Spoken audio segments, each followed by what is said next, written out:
Orcs Must Die is an action strategy game, and we also take some really cool tower defense game elements into it as well. So you've got enemies trying to get from one side of the world to another side of the world, and your job is to take a bunch of traps and some spells and do everything you can to stop them. So spike traps, flip traps, which throws them off in the world, grinders that turns them into meat. So it's a lot of different tools for you to use to stop them.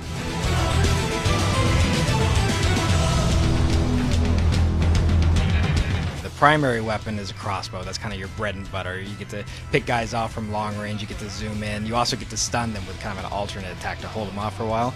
But you're also given a fireball, a ton of other different spells like an ice spell, and you also have a melee sword, so if they get up close to you, you can slice them into bits that way too. So there's a bunch of different enemies in the game. You've got kind of your standard orc, and his main goal is to get to the rift, get to the other side, and he kind of ignores you, and he's got his archer buddies that follow him around too. But we've also got flying units, so as soon as you start putting down traps and spells and think you've got the orcs mastered, the flying units come in and completely bypass your traps, and you have to come up with a new strategy for them.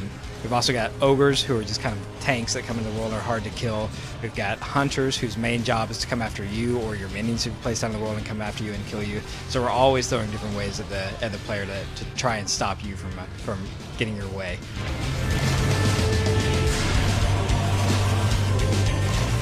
There are 24 different levels in the game, and they all have different kind of world layouts to them. And what's cool about it is you're always having to think about your strategy based on the way the world is laid out. So some have low ceilings, so you may want to use more ceiling traps, or some are perfect for the flying units, so you have to think about how you want to stop the flyers in the world.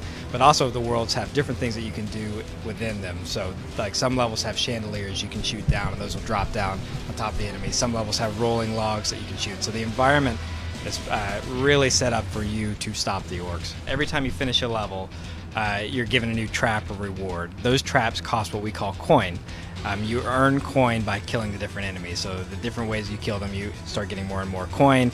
Then you can build more traps, place them down, kill more, get traps, and so on. The better you do in the game, the more you're rewarded for doing well. At the end of the game, we have what we call a skull system. So you can get up to 5 skulls in a level, but what's really cool is you can take the skulls that you've earned in those levels, and then you can take it and upgrade your traps. So we kind of have an entire upgrade system outside of the game. So I can get my traps, I can say, hey, the swinging axe trap is perfect, but I want to boost it up because I like that trap a lot. So I can pump money into that, and now from that point forward, whenever I play the game, I can use the upgraded version of that trap.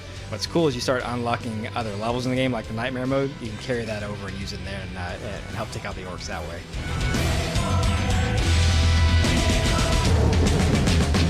Leaderboards are a big part of the game, so like if you're a kind of guy who likes to look at your friends' scores and see how they're doing, we set that up at the end of every level so you can kind of compare yourself to their player. But how well you do with combos and how quickly you finish the levels and how creative you are with your traps plays a big role into how you get into leaderboards. So there's a lot of depth in there. You can go back and play other levels and challenge your friends using traps you've earned from deeper levels back in early levels and kind of build up, build up, build up. So it's really a ton of replayability around that.